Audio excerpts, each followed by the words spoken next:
My name is Chris Wren. I'm 47, and until last Tuesday, I thought I understood what it meant to be a husband. I'm a former contractor turned freelance photographer living in the quieter part of Chicago, the kind of guy who fixes his own roof and forgets anniversaries, but never missed Rain's Tuesday dinners. She was meticulous, brilliant, always a step ahead of me, and of everyone else for that matter.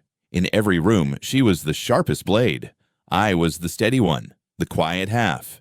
People called us solid, but I always felt like I was orbiting her world, not sharing it. I told myself that was love, that not knowing everything was just part of trust. Then she died, collapsed on the marble floor of Geneva Mutual Bank at exactly 2:22 p.m., just minutes after walking into her private vault. And that was when I realized the woman I married was a stranger. Someone else opened the vault, and it wasn't me. Cut to the day it happened. The call came through while I was adjusting a Leica lens under the basement work light. Cold fingers. I answered mid-screw turn. "This is Dr. Lynn at Mercy General. Are you the husband of Mary Ann Caldwell?" "Yes, Rain." "What happened?" "I'm sorry, sir. She collapsed at Geneva Mutual. They brought her in at 2:39. She was pronounced dead at 2:44. The light overhead flickered. I didn't move, just stared at the black metal of the camera as if I could rewind time through its lens. Next scene. Hospital hallway, fluorescent lights, too white, too clean. They handed me a plastic bag. Inside, her wallet, phone, wedding band, a folded tissue. No key, no notebook, no pocket watch she always carried on Tuesdays. No envelope. She usually had more with her. I murmured. The nurse didn't look up. This is what she had when paramedics brought her in. Cut. Next morning. Geneva Mutual Bank. Beige walls. Frosted glass. I asked for the branch manager. They gave me Angela, all teeth and policy. "I'm here for my wife's safety deposit box." Her smile didn't reach her eyes. "I'm sorry, Mr. Wren. According to our records, access to the vault was updated." "When?" 2 weeks ago." "I didn't authorize anything." Angela blinked, checked the screen. "The new access holder is listed under joint signature, Mary Ann Caldwell, and—" She paused. "Christopher Wren." "That's me, but I never signed anything." She tilted the screen toward me. "My name, my signature." My hand tightened on the counter. "That's not mine."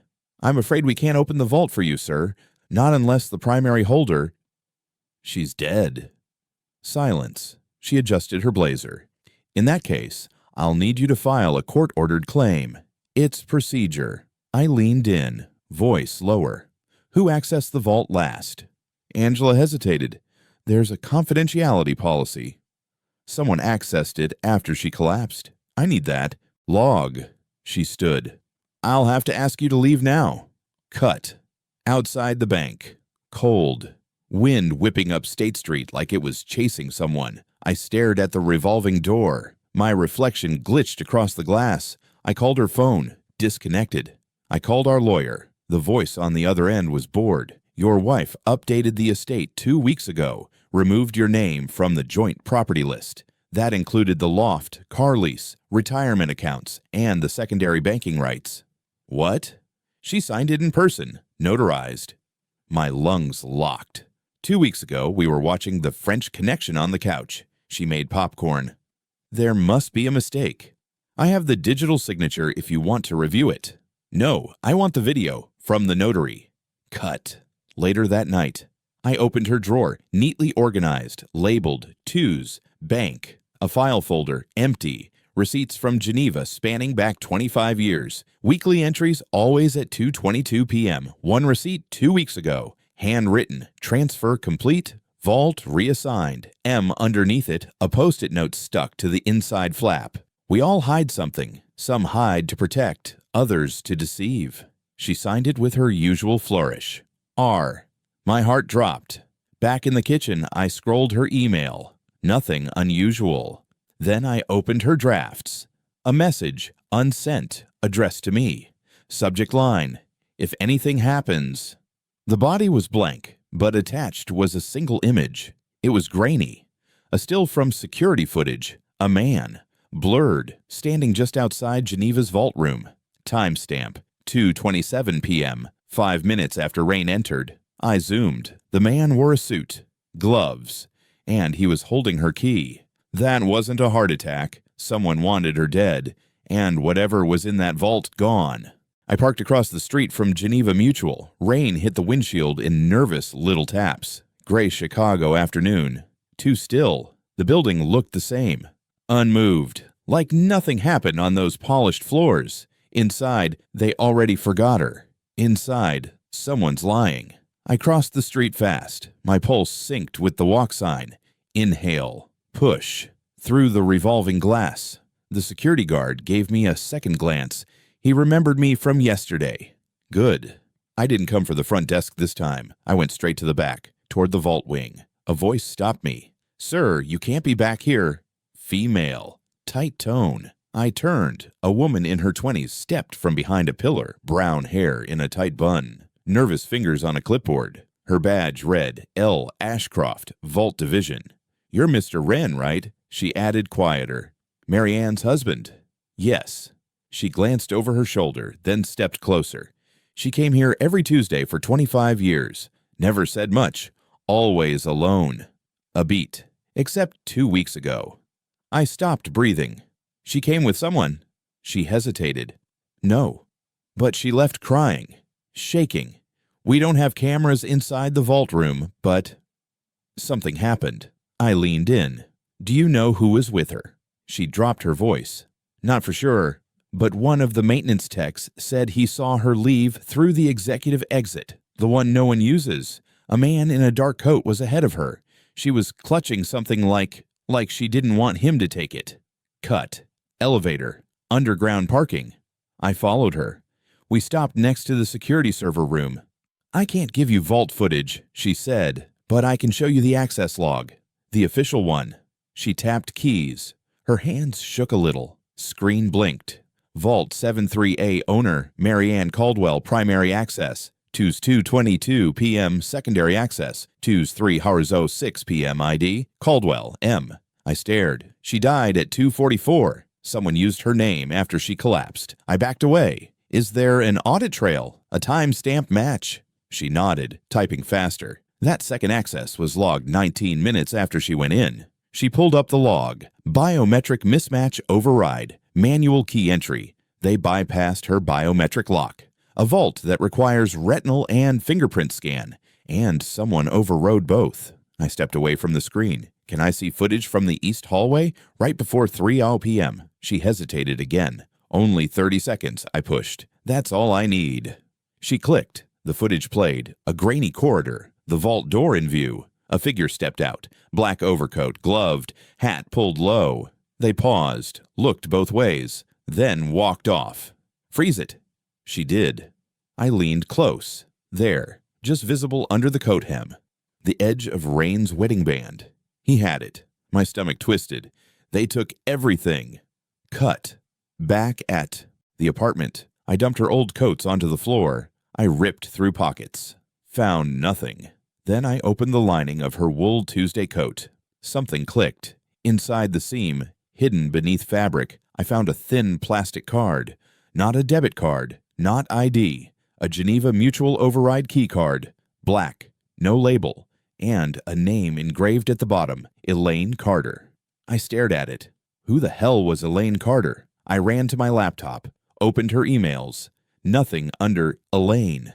Then I checked archived receipts. Found one from a week before she died. Paid to a P.O. box in Cicero. Shipping name E. Carter. I threw on my jacket. Drove in the rain. No music. The building was a 3-story walk-up. Old cracked brick. Buzzed in. Nobody answered. Door already cracked open. Inside, the apartment had been emptied in a rush. Dust clouds. A light bulb still swinging. I stepped around overturned boxes. In the sink, a single fork. On the table, a photograph. Rain. Younger. Dark hair. Same eyes. Standing next to a man I didn't recognize. Clean suit. Crooked smile. A date on the back. Chicago, March 2000. The name scribbled beside it. MC. She had another life. Another name. Another man. There was a knock on the door behind me. I froze. Turned. No one. But on the floor, a white envelope. Inside, a USB. And a typed note. Stop digging, or you'll end up in the vault too. She wasn't just hiding something from me. She was hiding someone. Rain hit the roof like a ticking clock. I sat at my kitchen table staring at the USB. Small, ordinary, harmless, like secrets always look before they open their teeth. I plugged it into my laptop. No folder names, just a single video file, no audio. The image, grainy static. A camera pointed down a dim hallway lined with brushed steel doors. Geneva's underground floor, vault corridor, timestamp. The day Rain died. The frame trembled once like the camera blinked. Then, movement. A man entered, tall, heavy coat, black gloves. He reached into his pocket, pulled something out. A key. Rain's key. He moved like he'd done it before. Confident, smooth. He turned the lock, looked over his shoulder, then stepped into Vault 73A. The door closed. Silence. My breath caught. The image glitched. 12 seconds later, he stepped back out. Same key in hand. But this time, he was holding a small, flat box. White, leather-bound, something old and important. He tucked it under his coat and disappeared off-screen. I paused the video. Zoomed. The logo on the box, Ashland and Holden Legal Group, estate firm, Rains. I checked the file's metadata. It had been created by someone logged in as MC Cut. I made 3 calls, all dead numbers. Ashland and Holden had merged with a bigger firm 6 years ago. Everyone from her old team was gone. One name pinged back from a bar association archive. A partner Rain used to work with. Nolan Graves. I'd met him once, at our wedding. He was the one who said, she always walked into a room like she was already 5 moves ahead. I found an address. Cut. I knocked twice. The building was a converted firehouse turned private office. Nolan opened the door halfway, slower than I remembered. He looked thinner, grayer, like the years caught up in weeks. Then he saw me, and froze. Chris, you remember me. I remember Rain. She's dead. His shoulders fell, not in shock, in surrender. I know. You got the footage too. He didn't answer, just stepped back. Let me in. The office was silent. Bookshelves, locked file drawers. A portrait of Rain hung over the fireplace. Not a wedding photo, not a casual shot. A studio portrait, like a campaign headshot. He poured a drink. No offer to share. She didn't tell you. No, she told me everything except the truth. You think you know what she was into? I think someone used her. Or maybe she used all of us. He chuckled once, bitter. She wasn't playing chess, Chris. She built the damn board. I reached into my coat, pulled out the photo. Rain and the mystery man. I found this in a safe house registered to Elaine Carter. Nolan blinked, then nodded. She used that alias years ago. We built it together. Fake ID, rental history, tax forms. You have no idea how many lives she had to juggle just to keep that one clean. Who's the man? He took the photo, studied it. That's Marcus Corbett, the CFO who vanished in '08. Vanished? No, buried. What do you mean? He staged his own death during the fallout, Panama-style exit, bought silence, burned the paper trail. Only a few knew. Rain was one. My stomach dropped. She worked for him. Worked against him, at first. Then, she tried to leave, but some doors don't close. Cut. Nolan opened a locked drawer, pulled out a single sheet of paper, a trust transfer form. Filed 3 weeks ago, it showed a movement of assets from a corporate blind trust to an individual. C. Wren. My name. Why would she do this? Because you're the only person Marcus can't legally disqualify. You're her husband, still protected by federal spousal inheritance code, even with asset severance. She changed the documents. She removed me. Only publicly. The real versions went through a shadow registry. The public face was smoke. This, he tapped the page. This is real. I looked at Nolan. She knew she was going to die. She knew someone was going to make sure she did. Cut. Back in the car. Rain again. Harder. I pulled the mirror down. My reflection looked like someone I didn't recognize anymore. A man married to a ghost. Someone who's now carrying something people would kill for. A flash of movement behind the car. I turned. Nothing. Then I noticed it. On my windshield. Another envelope. Inside. A second photo. This one was of me. Taken from across the street. Time-stamped 3 hours ago. I don't know who my wife really was, but I'm not the only one she lied to. I drove straight from Nolan's office to Geneva Mutual. No warning, no plan, just instinct and the note burning in my jacket pocket. Stop digging, or you'll end up in the vault too. I parked behind the building, killed the engine. 3 floors up, lights were still on, clean, quiet, untouchable. I texted Lena, me, need 5 minutes inside. Can you kill cameras? Lena, that'll flag everything. You have 3, max. Me, open sub-basement elevator, no logs. Silence. Then, Lena, you have 180 seconds. Don't get caught. If you do, I don't know you. Trust is built in silence. Loyalty in risk. I slipped through the alley door when the janitor propped it open for a smoke. Gloved hands. Hood low. Sub-basement. Vault corridor. The air smelled like steel and refrigerated secrets. I moved past Vault 73A.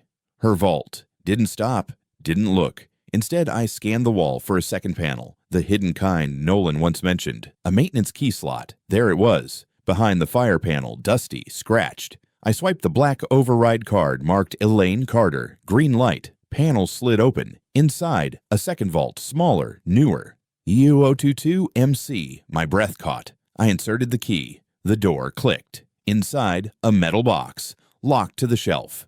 A fingerprint scanner blinked red. I tried Rain's ring. Denied. Then I remembered. I reached into my jacket, pulled out the USB she'd left in my car, slid it into the biometric override port. Blue light. Click. The box popped. Inside, a flash drive, a torn black notebook, and a card. Ashcroft Secure Holding Facility. The card had only 2 words scrawled across it. Marcus. Still alive. Cut. Footsteps. I snapped the door shut, stepped into shadow. A man in a dark jacket walked down the hall, looking left, not right. Didn't see me. He stopped at Vault 73A. He swiped a card. Didn't open. He cursed under his breath. They changed it. I memorized his walk, his size, his voice, then disappeared back into the corridor, the elevator, the alley. Cut. Back at my place. Lights off. Curtains drawn. I connected the new flash drive. Encrypted. Folder name. Whistle Ash, 2007 password required. I tried birthdays. Nothing. I tried Rain Caldwell. Access denied. I tried mine. Access granted. Inside. Voice memos. Contracts. Wire transfer logs. GPS coordinates. 1 video file. No timestamp. No source. I hit play. Rain's voice. Shaky. Afraid. Marcus, don't walk away. Please. This is everything. His voice. Flat. You think naming him beneficiary protects the data. He doesn't know anything. I made sure. That's the problem. You've made him the last untraceable firewall. Silence. Then a gun click. I'll give it all up, Marcus. Just don't hurt Chris. Cut. I closed the laptop. Hands cold. I stared at the torn black notebook. Inside, nothing for 10 pages. Then, if you're reading this, I'm dead. If you're not, put this back and forget you ever loved me. Page after page, coordinates, names, 3-letter acronyms. Some I knew. DOJ, SEC. Others I didn't.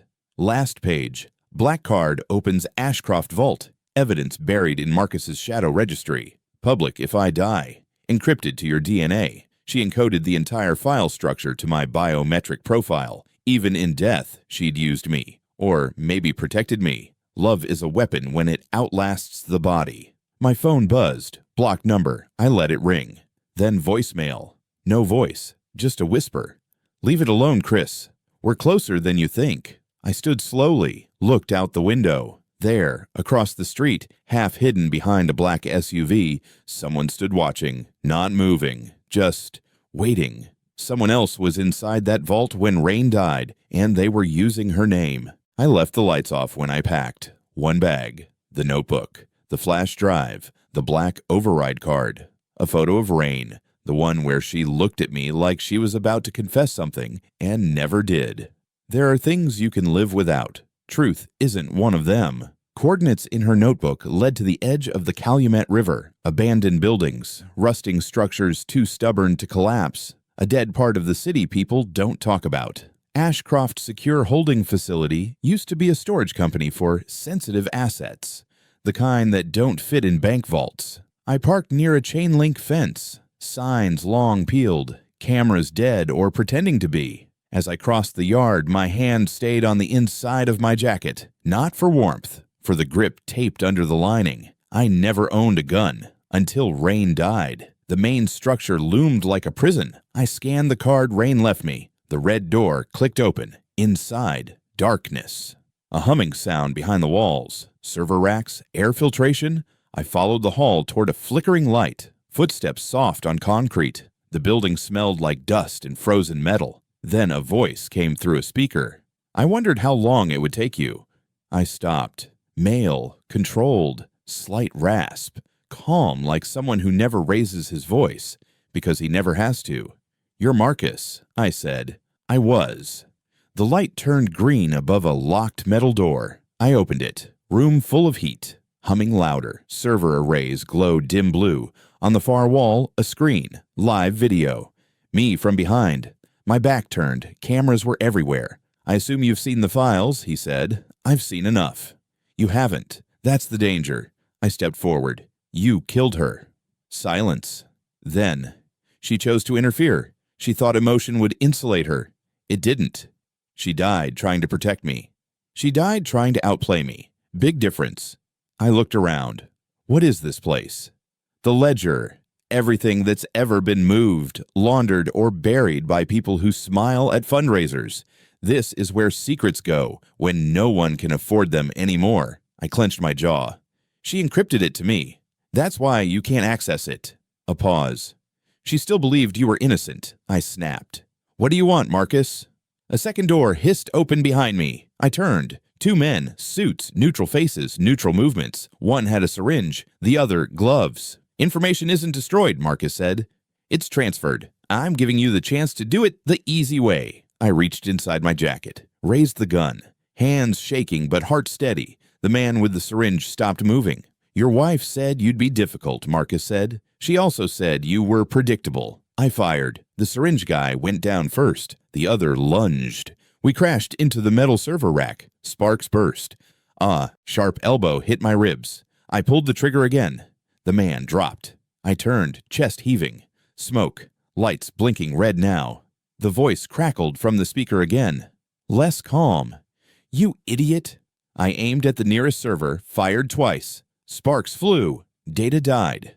"Keep talking," I said. "You'll be next." "You don't have the backup." "No, but I have her." I held up the notebook, and this leads to everything. The screen cut to black. I ran.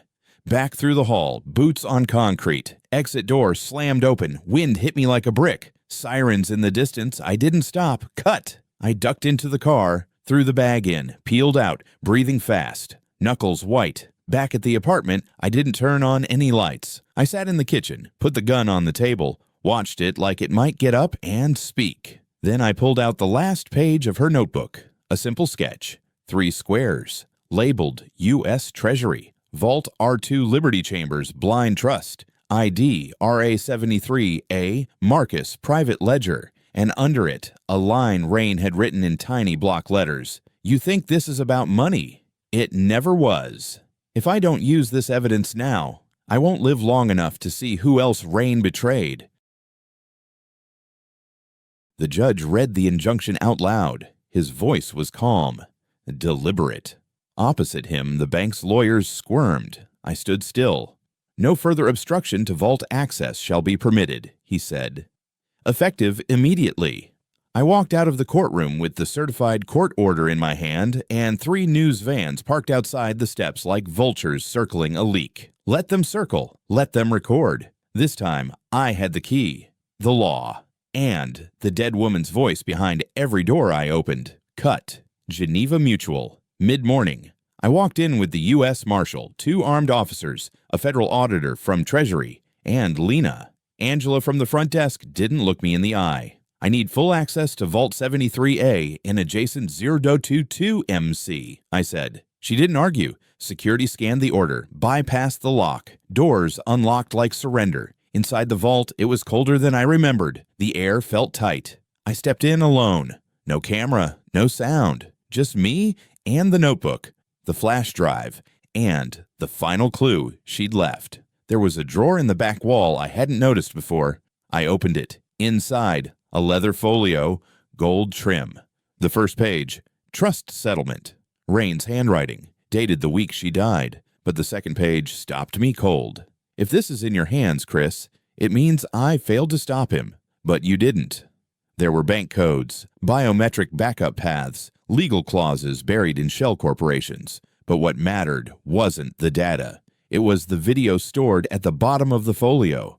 I loaded it into the USB slot. Rain. Alone. Sitting in the same vault. Eyes red. Voice calm. I loved you, Chris. I know that sounds strange now. Maybe it always did. But I needed someone to be clean, untouched. So if the system tried to rewrite the truth, someone could say, I was there. That someone was you. She smiled once. Not sad. Not afraid. Just done hiding. Truth is a currency too. The only one that can't be laundered. Cut. Marcus showed up 30 minutes later. He didn't expect to see me, or the marshals, or the press. He turned, tried to walk away. Lena called out, "Step 1 inch further, and you're making this federal." He froze. They cuffed him in front of the vault. No struggle. He just looked at me. You think this ends here? I stepped closer. It doesn't end. It resets. Cut. 3 weeks later, the Treasury launched a multi-agency investigation. Files Rain had buried were recovered, authenticated, decrypted, 10 resignations, 4 indictments, a closed-door hearing in D.C. The ledger was no longer a myth, neither was she. They offered me protection, a new identity. I declined because truth doesn't run. I moved into a smaller place. 1 camera, 1 door, 1 key. I built shelves, hung her portrait. Not the wedding one, the one where she looked ready to confess. Every morning, I play her last video. Not for her, for me. Because memory fades, but some lies burn clean. You can love someone and not know them. You can forgive them without forgetting. You can lose everything and still inherit a reason to fight. They told me I was just her husband, but I was more than that. I was the vault she trusted when the world turned to stone. She died to protect the truth. Now I have to live to expose it.